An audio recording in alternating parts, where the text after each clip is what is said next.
तो इस संडे होने वाली है UFC 301 जो टू बी वेरी ऑनेस्ट काफी अच्छे कार्ड्स देखने के बाद ये एक ऐसा कार्ड है जो अनफॉर्चुनेटली काफी बिलो एवरेज कार्ड है। आई मीन इस कार्ड को सेव करने के लिए जोसे आल्डो को रिटायरमेंट से आना पड़ रहा है बट स्टिल इनफ नहीं है। वेरस अगर मेन इवेंट की बात करें तो मेन इवेंट में नंबर 10 रैंक फाइटर फाइट कर रहा है जो ऑफिस सीरीज का माइकल स्कॉट लगता है। तो आई एम नॉट श्योर ये कार्ड कैसे असेंबल हुआ है। आई मीन कोई भी बड़ी फाइट नहीं है और जोसे आल्डो की जो हाइप है वो इसीलिए है क्योंकि वो रिटायरमेंट से वापस आ रहा है। तो इसीलिए देखने में तो ये कार्ड बहुत एवरेज लग रहा है बट मे भी ऐसा हो सकता है कि जो इस कार्ड की फाइट्स हैं वो एंटरटेनिंग हो जाएं। तो इसीलिए आज की फाइट वीडियो रहने वाली है UFC 301 की प्रेडिक्शन वीडियो जहां पर चैप्टर्स को मैंने ऐड कर दिया है। तो किसी को भी एक पर्टिकुलर फाइट के बारे में देखना है तो टाइम स्टैम्प्स नीचे दी होंगी, उसे डायरेक्टली तुम उसे देख सकते हो। तो UFC 301 की जो मेन कार्ड की ओपनर फाइट है वो मिडिलवेट डिवीजन की है जहां पर ये फाइट होने वाली है पॉल क्रेग वर्सेस कायो बोहालियो के बीच में। जब से पॉल क्रेग ने लाइट हेवीवेट डिवीजन को छोड़कर मिडिलवेट डिवीजन में फाइट करने का डिसाइड किया है उसकी फाइट्स को हम देख सकते हैं कि वो इतना अच्छा नहीं दिख रहा है। उसके जो भी ओपोनेंट्स हैं वो उससे ज्यादा फास्ट हैं और जो उसकी स्ट्रेंथ है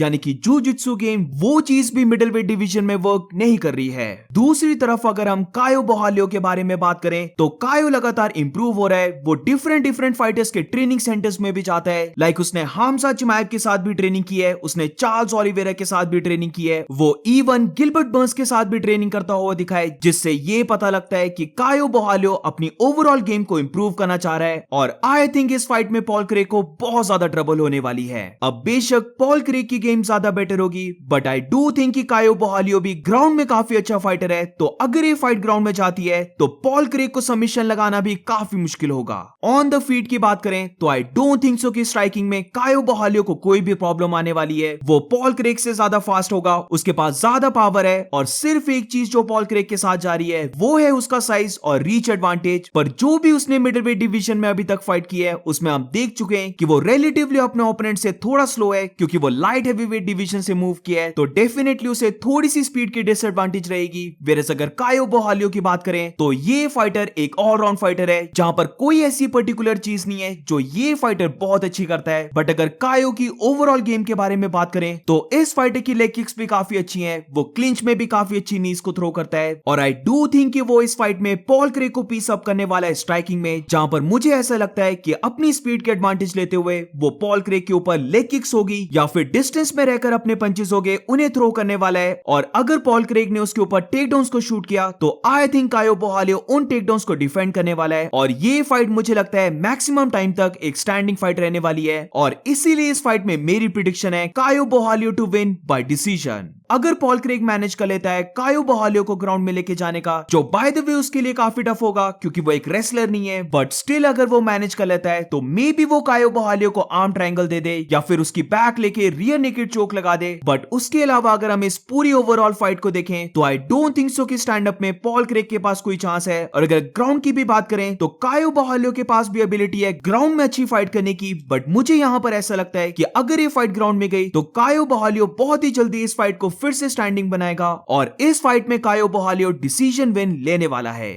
अब moving on to the next fight, तो ये फाइट भी मिडिलवेट डिवीजन की है जहां पर ये फाइट है मिशेल परेरा वर्सेस इहोर पोटिएरिया के बीच में। अब पॉल क्रेग से बिल्कुल ऑपोजिट जब मिशेल परेरा मिडिलवेट डिवीजन में आए तो वो कंप्लीटली डिफरेंट फाइटर दिख रहा है जहां पर नॉट ओनली उसके पास अपने ओपोनेंट्स के ऊपर स्पीड के एडवांटेज है बट वो ऑल्सो मिडिलवेट डिवीजन में अपनी फाइट्स को फिनिश भी करने लग पड़ा है। मिशेल परेरा ने डिसाइड किया कि वो नो लॉन्गर अपने वेट को इतना ज्यादा कट करने वाला है और इसीलिए जब से वो मिडिलवेट डिवीजन में आए तो वो और भी ज्यादा बेटर दिखाए, जहां पर उसके पंचेस में ज्यादा पावर आ चुकी है, उसकी किक्स भी और ज्यादा लीथल हो चुकी हैं और जो वो अपनी फाइट्स में शो बोटिंग करता था जिसकी वजह से वो काफी बार लेटर राउंड्स में गैस आउट हो गया था वो भी अब कम हो चुका है। अब दूसरी तरफ अगर इहोर पोटिएरिया की बात करें तो ये फाइट उसके लिए एक शॉर्ट नोटिस फाइट है जहां पर उसकी फाइट बुक हुई थी शारा बुलेट के साथ जो बाय द वे होने वाली थी 22 जून को, बट क्योंकि मिशेल परेरा का जो ओपोनेंट है वो इंजर्ड होकर बाहर हो गया तो इसीलिए इहोर पोटिएरिया शॉर्ट नोटिस नोटिस में इस फाइट को ले रहा है, जहां पर आई डोंट थिंक सो कि उसके पास इनफ टाइम था मिशेल परेरा के अगेंस्ट एक गेम प्लान को सेट करने का। तो इसीलिए जैसे ईहॉर पोर्टिएरा नॉर्मल फाइट करता है जहां पर वो बेसिकली बॉक्सिंग अप्रोच को लेके आता है, तो आई डोंट थिंक सो कि वो मिशेल परेरा की स्पीड को काउंटर कर पाएगा।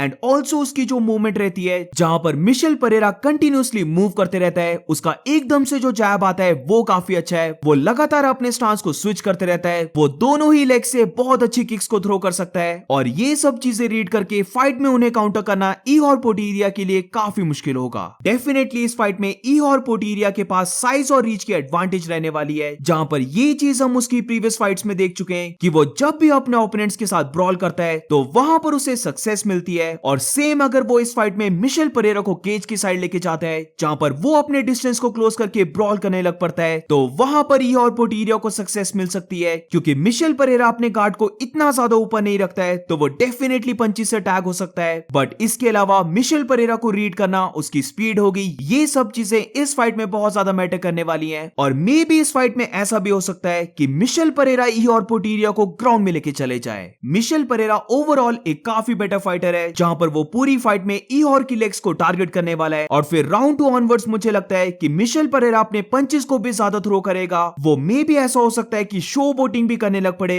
और अगर प्रिडिक्शन की बात करें तो इस फाइट में मेरी प्रिडिक्शन है Michel Pereira to win by decision. Ihor Potieria थोड़ा सा टफ फाइटर है, तो आई डोंट थिंक सो कि मिशेल परेरा ईहॉर को फिनिश कर पाएगा, बट आई थिंक वो इस पूरी फाइट में ईहॉर से ज्यादा फास्ट रहेगा। एंड ओवरऑल मुझे लगता है कि मिशेल परेरा इस फाइट को जीतेगा बाय डिसीजन। अब moving on to the next fight, तो ये फाइट है लाइट हेवीवेट डिवीजन की, जहां पर एंथनी स्मिथ की फाइट होने वाली है विटोर पेट्रिनो के साथ। अब let's be honest here guys, Vitor Petrino एक राइज अप करने वाला फाइटर है, वेयरएज एंथनी स्मिथ की बात करें तो वो डिक्लाइन वाले पाथ में आ चुका है, जहां पर मे बी वो इंटरव्यूज में ऐसा बोलता है कि वो बड़े बड़े फाइटर्स को बीट कर देगा, बट एक्चुअली में उसकी प्राइम ओवर हो चुकी है, उसकी अब चिन भी बिल्कुल डिस्ट्रॉय हो चुकी है। विटोर पेट्रिनो एक काफी हार्ड हिट करने वाला फाइटर है, जहां पर वो इस फाइट में फर्स्ट राउंड को अगर छोड़ दिया जाए तो सेकंड राउंड और थर्ड राउंड में एंथनी स्मिथ से ज्यादा फास्ट रहने वाला है। उसके पास इस पूरी फाइट में ज्यादा पावर रहेगी, और सिर्फ एंथनी स्मिथ यहां पर लेके आता है अपने एक्सपीरियंस को, जिसकी वजह से मे बी वो इस फाइट को विन कर जाए, जहां पर वो विटोर पेट्रिनो को ग्राउंड में लेके जा रहा है, उसे ग्राउंड में होल्ड कर रहा है, या मे बी ऐसा हो जाए कि एंथनी स्मिथ स्टार्टिंग में अपने जैब से फाइट करे और फिर लेटर फाइट में वो जैब के साथ अपने राइट पंच को भी थ्रो करे। बट ओवरऑल मुझे नहीं लगता कि एंथनी स्मिथ ये चीजें करके इस फाइट को विन कर सकता है, क्योंकि मुझे लगता है कि विटोर पेट्रिनो एंथनी स्मिथ के टेकडाउन्स को डिफेंड करने वाला है। ये फाइट वो जितना हो सके उतनी स्टैंडिंग में रखने वाला है, और ये चीज हम एंथनी स्मिथ की देख चुके हैं कि जब भी उसका ओपोनेंट एक हार्ड हिटर होता है लाइक खलील राउंट्री या फिर जॉनी वॉकर, तो एंथनी स्मिथ बहुत ज्यादा हेजिटेट करता है, और यहां पर भी मुझे लगता है एग्जैक्टली सेम होने वाला है। किक्स दोनों की काफी अच्छी हैं, जहां पर विटोर पेट्रिनो थोड़ा ज्यादा फास्ट है एंथनी स्मिथ से, वेयरएज अगर पंचेस की बात करें तो विटोर पेट्रिनो के पास ज्यादा पावर है, बट आई डोंट लाइक कि वो कैसे अपने जैब को थ्रो करता है, क्योंकि जब भी वो अपने जैब को थ्रो करता है तो वो थोड़ा सा साइडवेज मूव हो जाता है, जिसकी वजह से एंथनी स्मिथ अपने राइट क्रॉस या फिर ओवरहैंड राइट को कनेक्ट कर सकता है। बट आई थिंक विटोर पेट्रिनो के पास इतनी पावर है कि वो पहले ही एंथनी स्मिथ को डैमेज करने वाला है, और इसीलिए इस फाइट में मेरी प्रेडिक्शन है Vitor Petrino to win by knockout. अब ज्यादा चांसेस हैं कि विटोर इस फाइट को विन कर रहा है बाय डिसीजन, बट क्योंकि अब एंथनी स्मिथ की चेन बहुत ज्यादा डाउटफुल है, तो इसीलिए अगर विटोर पेट्रिनो अपने बिग राइट पंच को कनेक्ट कर देता है तो काफी चांसेस हैं कि एंथनी स्मिथ नॉकडाउन हो जाए, और फिर ग्राउंड एंड पाउंड पंचेस की वजह से विटोर इस फाइट को जीत जाए बाय टेक्निकल नॉकआउट। अब moving on to the next fight, तो आई थिंक ये फाइट इस कार्ड की सबसे ज्यादा इंपॉर्टेंट फाइट है, जहां पर ये फाइट एक को मेन इवेंट फाइट है बैंटवेट डिवीजन की, और यहां पर जोसे आल्डो रिटायरमेंट से वापस आ रहा है, और उसकी फाइट है जोनाथन मार्टिनेज के साथ। जोसे आल्डो की leg kicks one of the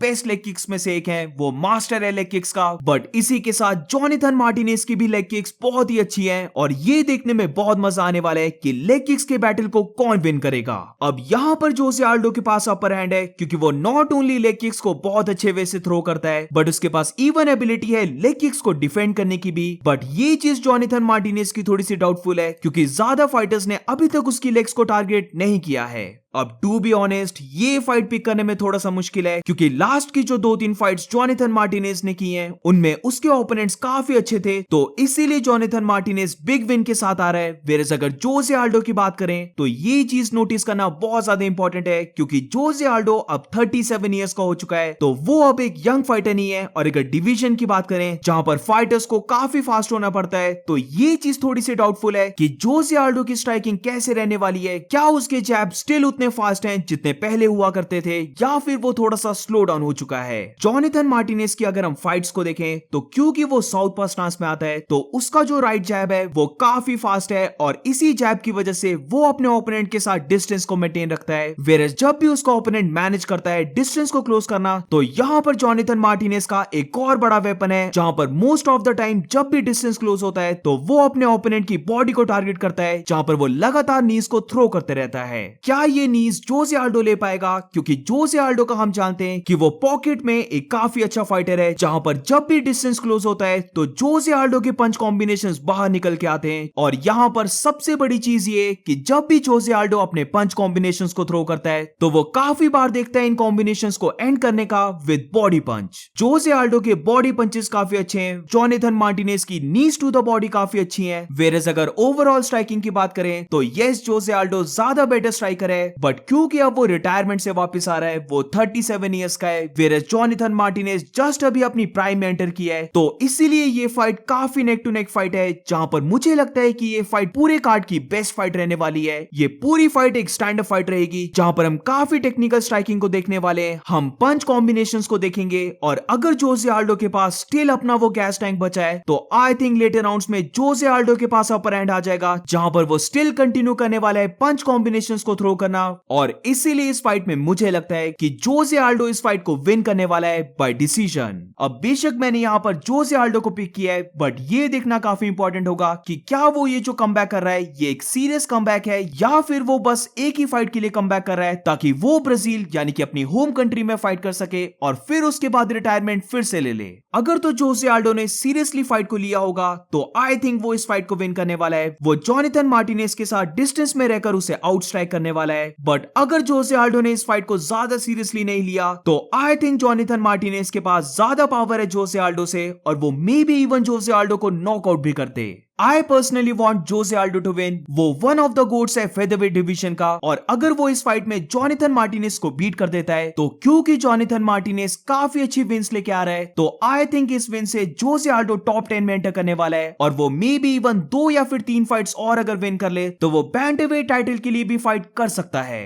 but again मैं ये बोलना चाहूंगा कि ये फाइट एक काफी क्लोज फाइट है। और अब moving on to the next fight, ये फाइट है UFC 301 की मेन इवेंट फाइट, जहां पर flyweight champion Alexandre Pantoja fight करने वाला है स्टीव वर्सेक के साथ। और ये चीज मैं पहले ही बोल देता हूं कि अगर यहां पर स्टीव वर्सेक विन कर जाता है तो I think flyweight division over होने वाली है। ब्रैंडन मोरेनो ने ब्रेक ले लिया है, डेविसन फिगरेडो बैंटरवेट डिवीजन में मूव कर गया है, तो फ्लाईवेट डिवीजन में अब बहुत ही कम एक्साइटिंग फाइटर्स बचे हैं, जिसमें से एक है एलेजेंड्रे पेंटोजा जो अभी फ्लाईवेट डिवीजन का चैंपियन है। बट अगर यहां पर स्टीव वर्सेक एक बहुत बड़े अपसेट को कर देता है तो फिर आई थिंक फ्लाईवेट डिवीजन के स्टॉक्स बहुत ज्यादा डाउन हो जाएंगे। आई डोंट इवन थिंक कि एलेजेंड्रे पेंटोजा को भी ये पता था कि स्टीव वर्सेक को टाइटल शॉट मिलने वाला है, क्योंकि उसने तो कॉल आउट किया था मोहम्मद मुकायफ को, बट अब उसकी फाइट हो रही है स्टीव वर्सेक के साथ। वैसे तो इस फाइट में सभी को क्लियर है कि एलेजेंड्रे पेंटोजा को ही विन करना चाहिए, बट ये वीडियो बनाने से पहले मैंने काफी स्टीव वर्सेक की फाइट्स देखी हैं, और गाइस पता नहीं क्यों मुझे थोड़ा सा डाउट हो रहा है कि अगर स्टीव वर्सेक अपने पंचेस पेंटोजा के ऊपर कनेक्ट कर देता है तो मे बी ऐसा हो सकता है कि एलेजेंड्रे पेंटोजा नॉकआउट हो जाए। एलेजेंड्रे पेंटोजा ने रिसेंटली जो भी फाइट्स की हैं उसने हर एक अपनी फाइट में बहुत ज्यादा डैमेज लिया है। आई मीन ब्रैंडन मोरेनो की फाइट में तो उसने अपने गार्ड को भी नीचे कर दिया था, वो क्लीन शॉट्स ले रहा था अपनी चिन पर, जो वैसे तो ये स्टेट करता है कि एलेजेंड्रे पेंटोजा की चिन बहुत ज्यादा स्ट्रॉन्ग है, बट ऑल्सो इसी के साथ अब पेंटोजा एक यंग फाइटर नहीं बचा है, वो अब 35 या फिर 36 ईयर्स का हो चुका है, तो अगर वो सेम ही ऐसे फाइट करता रहा तो कभी ना कभी तो उसकी चिन ब्रेक होने वाली है और एक काफी बड़ा अपसेट हो सकता है अगर स्टीव वर्सेक इस चिन को ब्रेक करके एलेजेंड्रे पेंटोजा को नॉकआउट कर दे। एलेजेंड्रे पेंटोजा के बारे में हर कोई जानता है कि उसकी ग्रैपलिंग काफी अच्छी है, जहां पर नॉट ओनली वो अपने ओपोनेंट्स के ऊपर टेक डाउन्स को शूट कर सकता है, बट इवन उसके पास काफी एबिलिटी है अपने ओपोनेंट्स को सबमिट करने की। वेरएज अगर स्टीव वर्सेक की बात करें तो उसे भी थोड़ी सी ग्रैपलिंग आती है, जहां पर काफी फाइट्स में ऐसा हो चुका है कि उसके ओपोनेंट ने उसके ऊपर टेक डाउन को शूट किया है और उसने मैनेज कर लिया उस टेक डाउन को डिफेंड करने का। तो मे बी फाइट में वो एलेजेंड्रे पेंटोजा के इनिशियल टेकडाउन्स को डिफेंड कर ले, बट अगर ये फाइट लेटर राउंड्स में जाती रही तो वहां पर हम देखेंगे कि राउंड बाय राउंड एलेजेंड्रे पेंटोजा के लिए काफी इजी हो जाएगा स्टीव वर्सेक के ऊपर टेकडाउन्स को शूट करना और स्टीव वर्सेक के साथ ग्राउंड में फाइट करना। अब कुछ टाइम पहले बेशक मैंने ये बोला कि may be Steve Erceg Alexandre Pantoja को नॉकआउट कर दे, बट ये चीज भी मैं यहां पर स्टेट कर देना चाहता हूं कि स्टीव वर्सेक के अगर हम रिकॉर्ड को देखें तो सिर्फ उसके पास एक ही नॉकआउट विन है जो उसने की थी अपनी लास्ट फाइट में। तो ऐसा भी नहीं है कि स्टीव वर्सेक के पास वो वन पंच नॉकआउट पावर है जो एलेजेंड्रे पेंटोजा जरा भी नहीं ले पाएगा, और इसीलिए मुझे लगता है कि समहाउ अगर स्टीव वर्सेक एलेजेंड्रे पेंटोजा को नॉकआउट करता है तो वो ये तभी कर पाएगा अगर वो काउंटर करके एलेजेंड्रे पेंटोजा को हर्ट कर दे, पंच कॉम्बिनेशंस को थ्रो करता रहे, जिसकी वजह से एलेजेंड्रे पेंटोजा को रिकवर करने का टाइम ही ना मिले। बट ये सब बोलने के बाद भी मुझे लगता है कि स्टीव वर्सेक के लिए ये विन लेना बहुत मुश्किल होगा, जहां पर इस पूरी फाइट में उसे अपने साइज और रीच की एडवांटेज लेनी होगी। वो जितना इस फाइट को डिस्टेंस में रखेगा उतना ही उसे एडवांटेज होगी, बट अगर एक भी बार एलेजेंड्रे पेंटोजा ने वो डिस्टेंस को क्लोज कर लिया जैसे उसने ब्रैंडन रोवेल के साथ किया था, तो ये फाइट मुझे लगता है ग्राउंड में जाने वाली है। एक्सपीरियंस भी पूरा एलेजेंड्रे पेंटोजा के साइड जाता है, जहां पर वो काफी टाइम से हाई लेवल में फाइट कर रहा है। वेरएज अगर स्टीव वर्सेक की बात करें तो वो अभी नंबर 10 रैंक पर है। उसने जहां तक मुझे लगता है तो सिर्फ अभी तक एक ही टॉप 10 के अंदर जो फाइटर था उसी के साथ फाइट की है, तो हाई लेवल का एक्सपीरियंस भी उसके पास काफी कम है। अब टेक्निकल स्ट्राइकिंग की बात करें तो स्टीव वर्सेक ज्यादा बेटर है, क्योंकि समवट उसका फाइटिंग स्टाइल एक हैवी बॉक्सिंग अप्रोच है। वेरएज अगर एलेजेंड्रे पेंटोजा की बात करें तो बहुत बार वो अपने ओवरहैंड राइट को थ्रो करता है ताकि वो डिस्टेंस को क्लोज कर सके और अपने ओपोनेंट को ग्राउंड में लेके जा पाए। क्या एलेजेंड्रे पेंटोजा यहां पर भी ऐसा कर पाएगा? तो आई डू थिंक कि वो स्टीव वर्सेक को ग्राउंड में लेके जाने वाला है, और इसीलिए इस फाइट में मेरी प्रेडिक्शन है Alexandre Pantoja to win by submission. Brandon Royval और ब्रैंडन मोरेनो ये दोनों काफी बार फाइट कर चुके हैं पेंटोजा के साथ, तो इसीलिए अपनी लास्ट फाइट्स में जब वो पेंटोजा के साथ ग्राउंड में गए थे तो सबमिशन की अवेयरनेस दिखाते हुए उन्होंने अपनी नेक को नहीं दिया। बट यहां पर मुझे लगता है कि स्टीव वर्सेक जब ग्राउंड में जाएगा तो वो अपनी बैक को देने वाला है, और जैसे ही वो अपनी बैक को देगा तो एलेजेंड्रे पेंटोजा उसके ऊपर रियर नेकेड चोक को लगा के उसे सबमिट करने वाला है। तो इसीलिए मैंने यहां पर पेंटोजा को पिक किया है to win by submission. But जैसे मैंने पहले कहा कि मे बी फीट में स्टीव वर्सेक एलेजेंड्रे पेंटोजा को कैच कर ले और वो यहां पर एक ह्यूज अपसेट कर दे, बट ये होने के चांसेस मेरी ओपिनियन में काफी कम है। सो दैट्स इट गाइज, ये थी सारी प्रेडिक्शंस। अब ये इतना अच्छा कार्ड नहीं है, बट आई रियली होप ये जो मैचअप्स हैं ये थोड़े से एंटरटेनिंग हो जाए और थोड़ा सा तो मजा आए इस कार्ड को देखने में।